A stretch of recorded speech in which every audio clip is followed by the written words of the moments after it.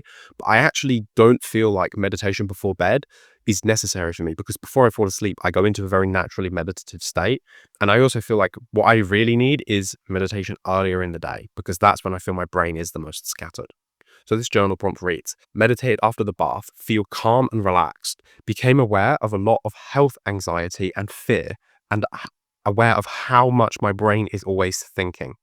The rain in this meditation was really helpful to track when I started thinking about something, and I could come back to my breath very easily. So this is kind of highlighting what I was just talking about a moment ago. When I would be in the meditation, I find that my mind wanders very, very fast. And I think that that's quite a common thing that most people experience. But the reason that I really liked Muse, and this was one of my favorite meditations overall, the rain. I really liked the rain sound. And it was actually rain with music. You can choose between which one you want, rain just by itself or rain with music.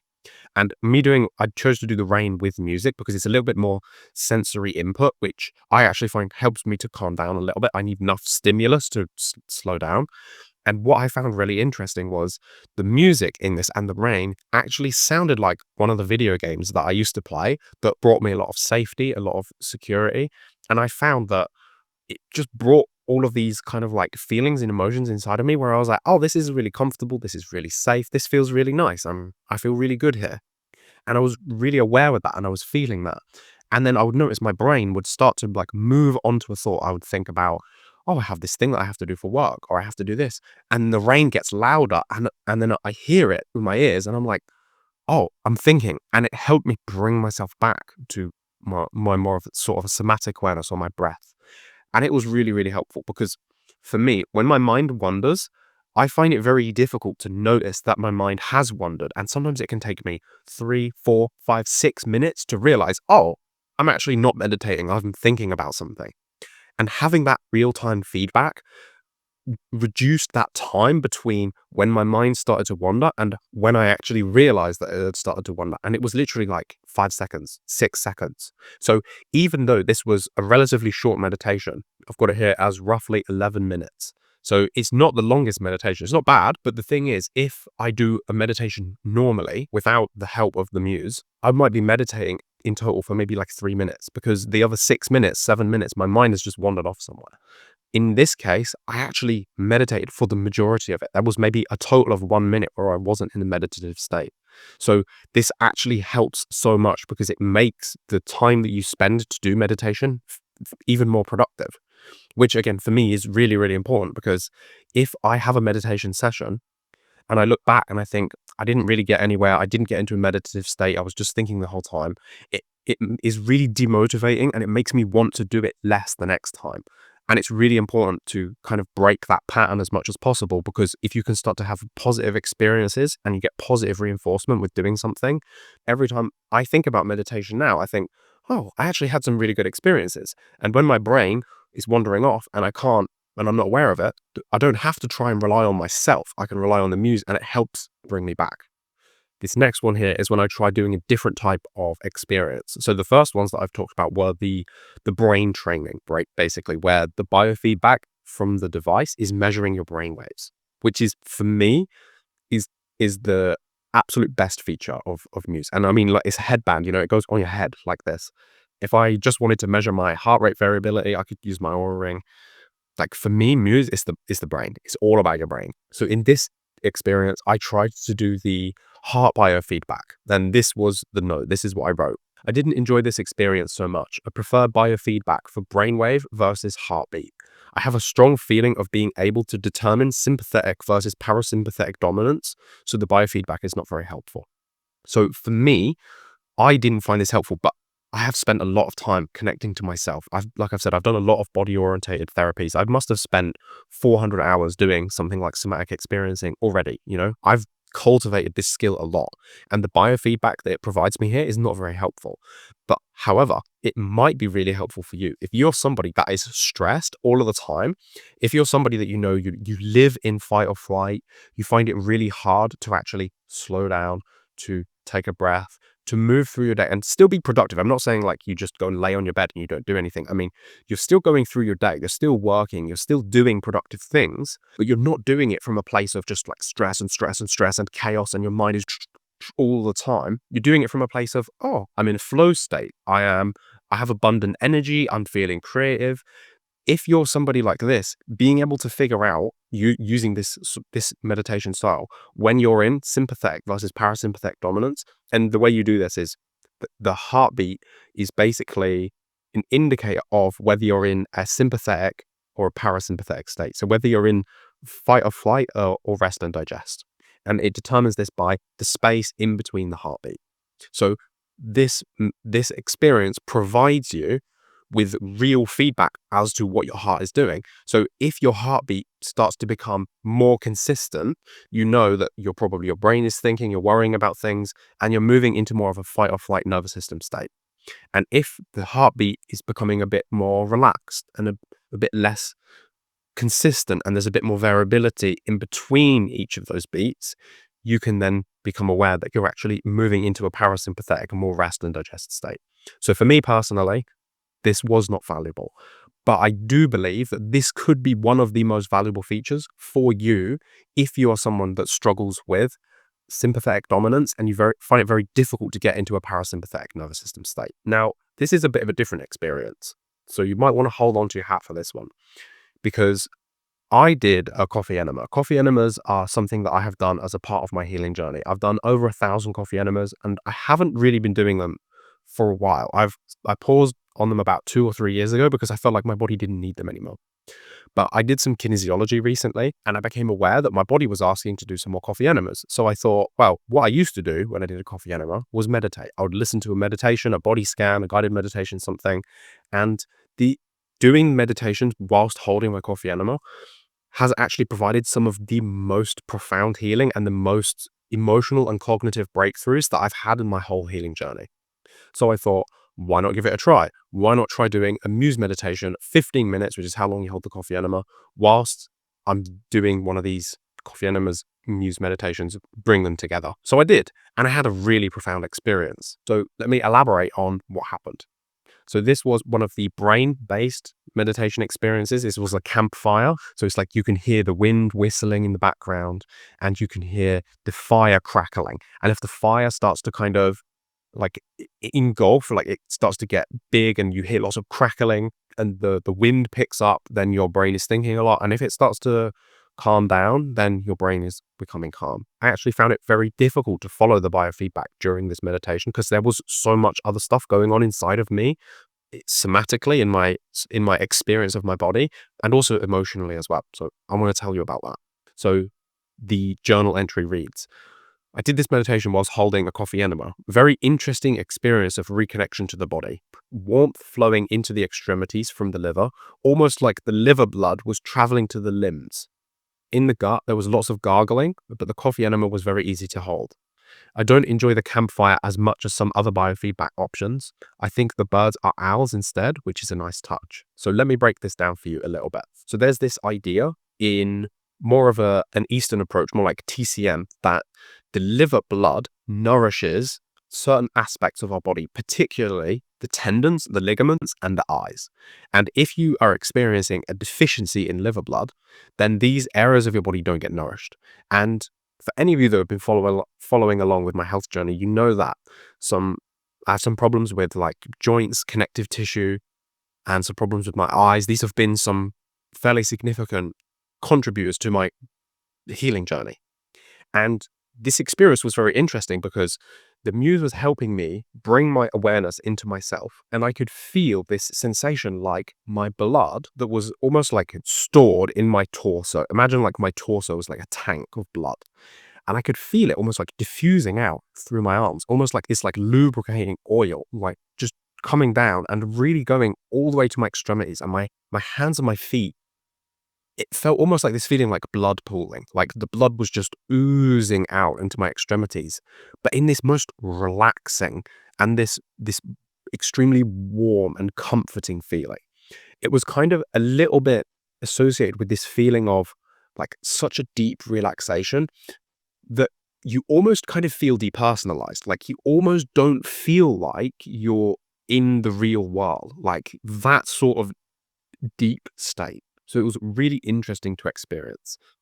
I've also, like I said, I've done a lot of coffee enemas, and I would never really feel all that much happening in my liver or my gallbladder. However, in this experience, I literally could feel my gallbladder kind of like bubbling and churning, and that's not normal for me. That's quite different. That's a new thing. So that was very, very interesting. As for the actual experience itself, I found the campfire biofeedback was a little bit more difficult for my brain to understand than, say, the rain or the river experiences. I found that these, I don't know what it was, but my brain could just understand the biofeedback a little bit easier, and it could help me make changes a little bit more quickly, and I could kind of interpret it without trying so hard, which is kind of helpful if you're focusing on trying to meditate. So one of the features of Muse is if you can get yourself into a very relaxed state, one of the forms of biofeedback that you hear is at different types of birds will come to join you in your meditation.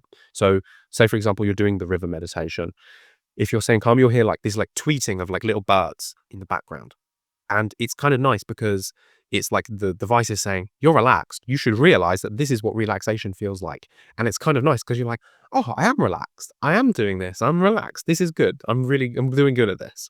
It was a bit difficult for me at first because every time I'd hear a little bird, I'd get really excited because I was like, oh, I'm doing it. I'm doing it right. And then obviously that would like stimulate my brain and I'd go into sympathetic state, and because all my emotions would be very big. And then obviously the birds would go away because I wasn't holding relaxation anymore because I got excited.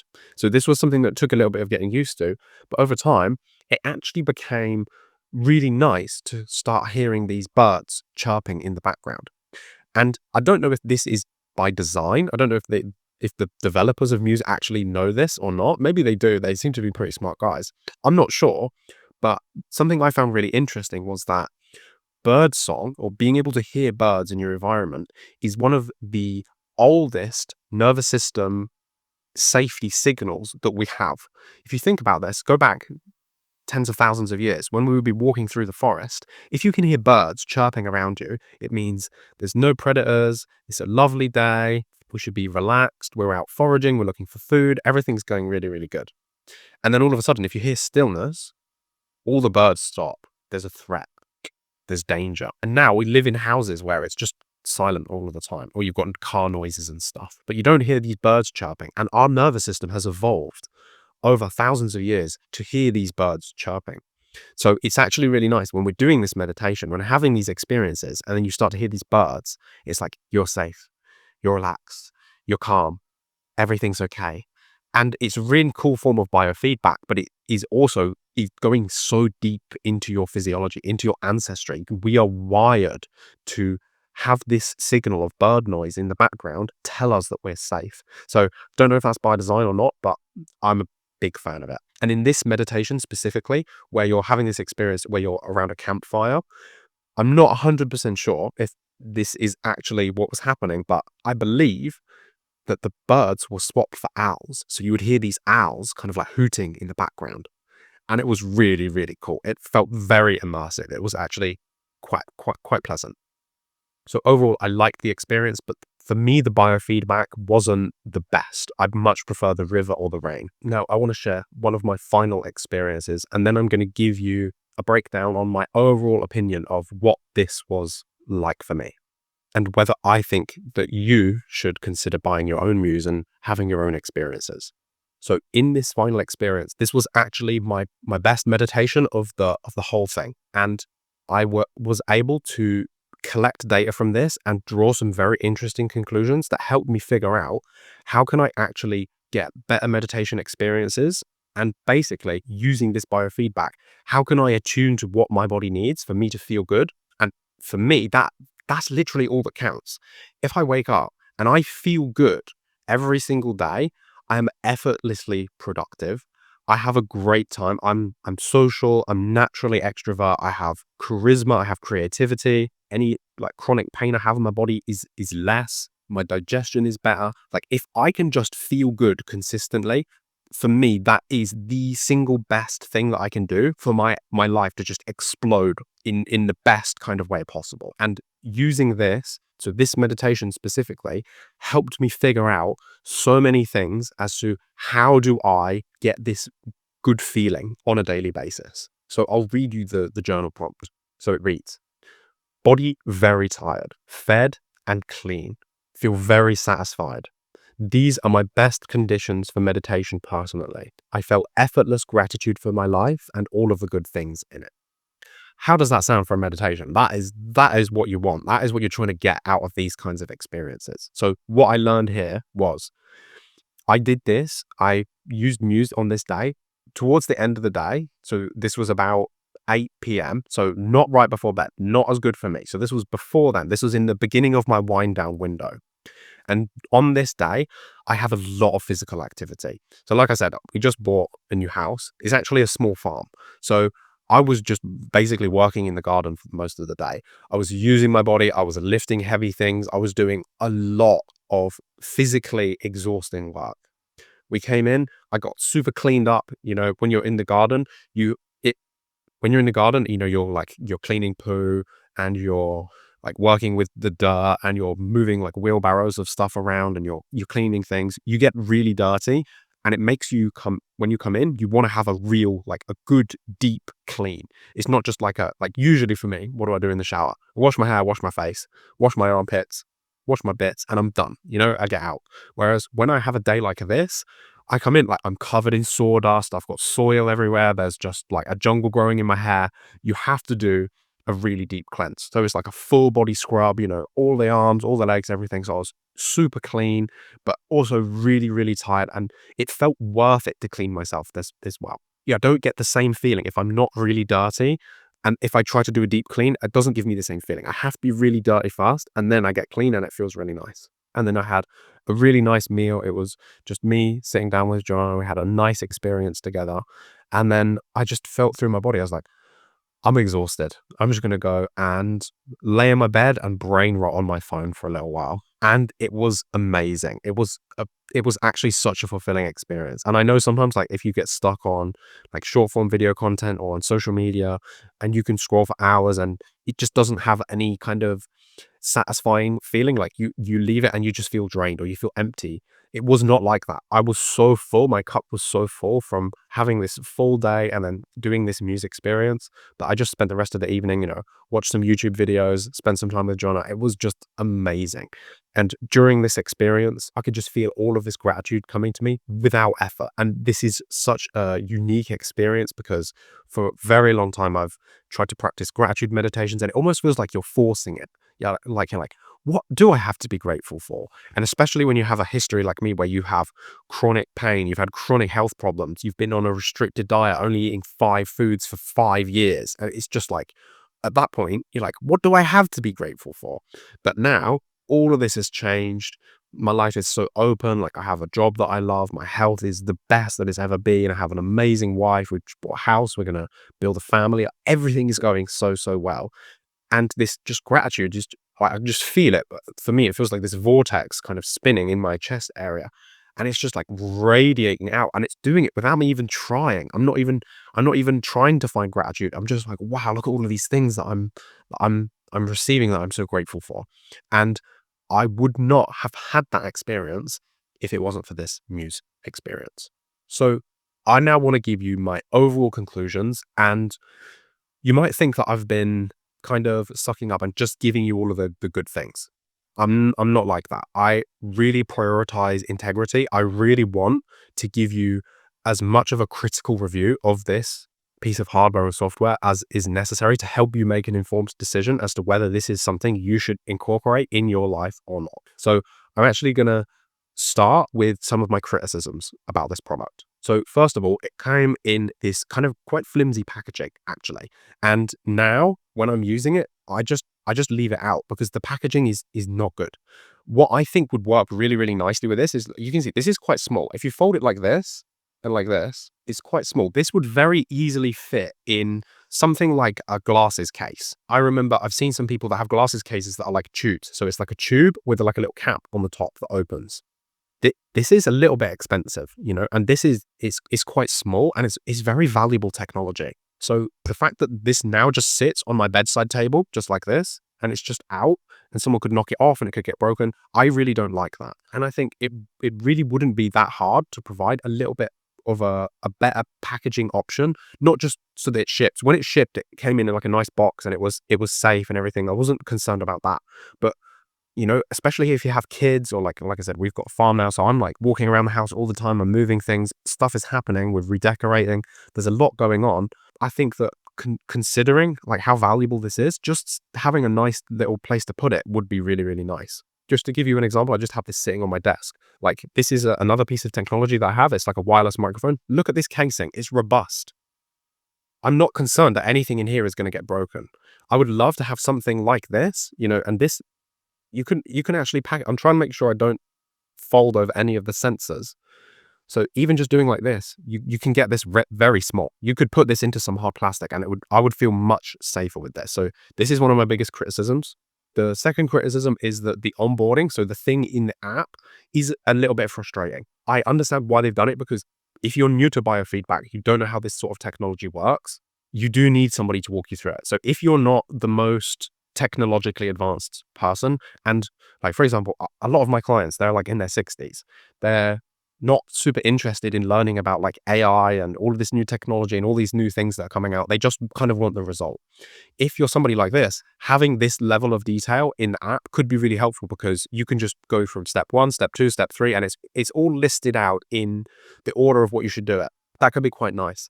But if you're like me, you're kind of trying to get on with things, you have a busy life, like having so much padding in to get started for me was a little bit slow and a little bit frustrating.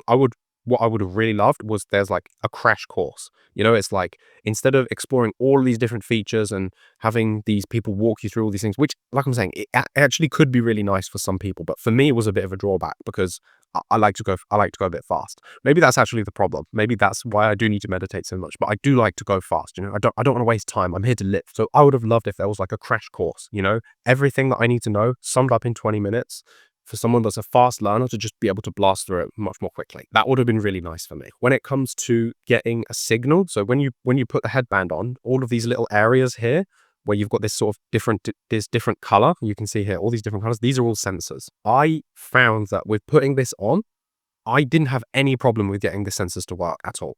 I did have to take my glasses off, otherwise I wouldn't get a good connection around my ears here. But usually if you're meditating, you're not wearing glasses anyway, so it's not really a big deal.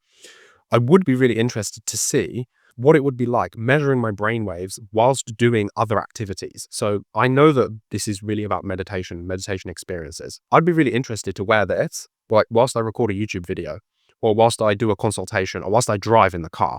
And I'm not saying you should do these things. Obviously that could be dangerous. Don't do it while you're driving. But collecting that data about what's going on in your brain whilst you're doing these other activities, for me, would be super interesting. So that might be something that I would explore in the future. But overall, I'm going to say this is actually a plus, because it fit really well, and I didn't have any problems with this. Maybe if you had long hair, you might have more of a problem, but for me, it was flawless. You just have to make sure that it's tight on the back. So that was really, really nice. There were a lot of features in here that I didn't actually even experiment with. Like, there were some that are designed to help you with sleep, and you can have a sleep experience.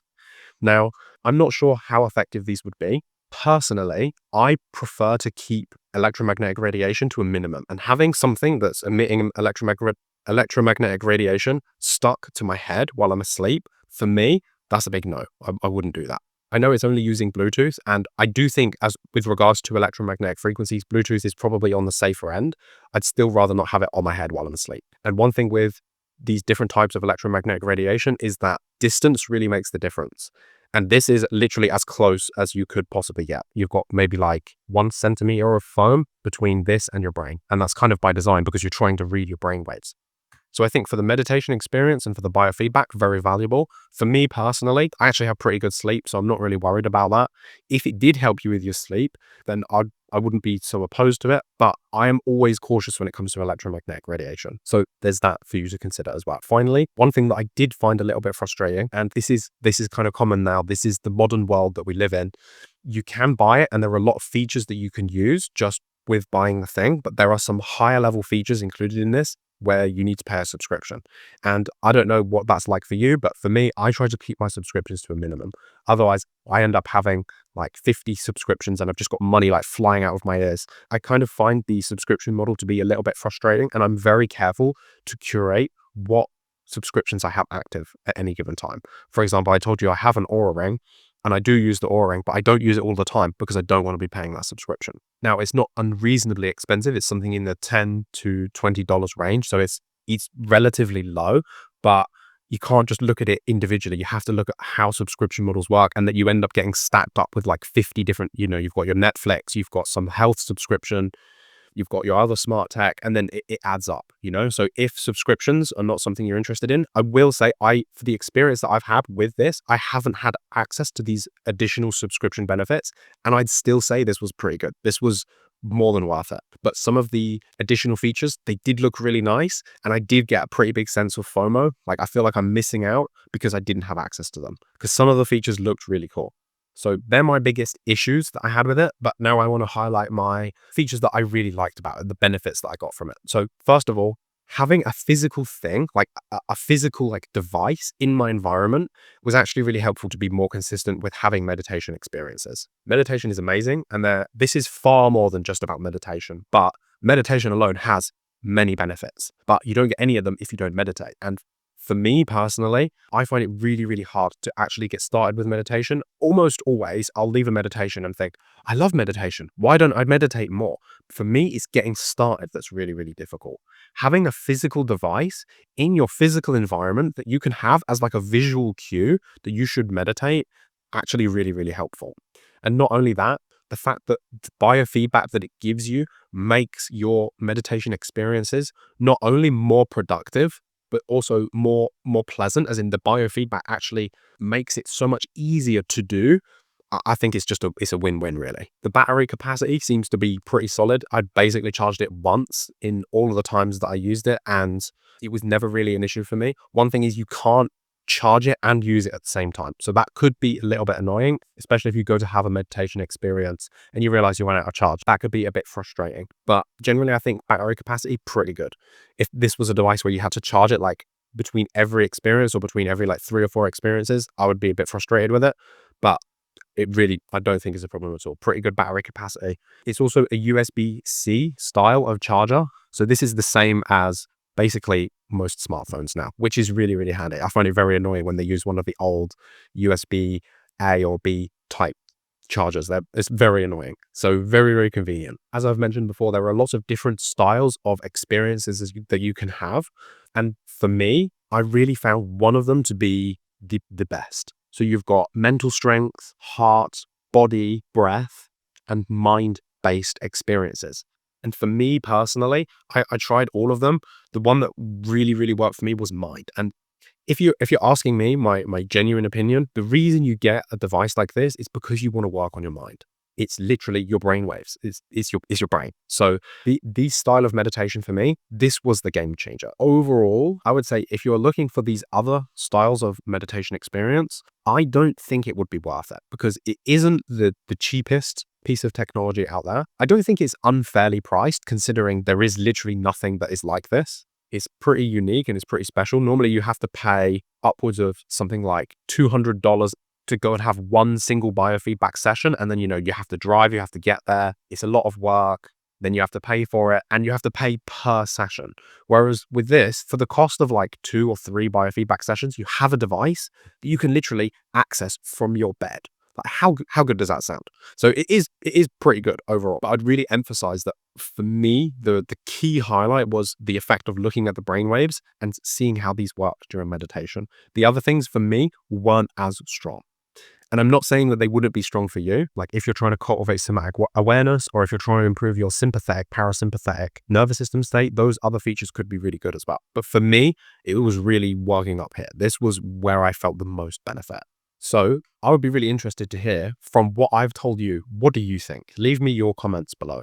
And I would like to let you know that we actually have partnered with Muse, and they have sponsored this video. And one of the main reasons that I've done this is to give you reduced price access to this product. I really hope that you can feel my unbiased opinion in this video. And I can tell you, like, hand on my heart, integrity is the most important thing for me. And I would never sell my soul for money. So this has been my genuine experience. This is me trying to share my biofeedback with you as to whether this is something that could be a helpful part of your healing journey. And if you do want to grab yourself one of these devices, you can check out the link down below to get a nice little discount on your purchase. And if you do end up getting one, I would love for you to come back to this video after you've had some experiences yourself and let me know what's your opinion on it. Because I really, with a device like this, I feel like I'm living in the future.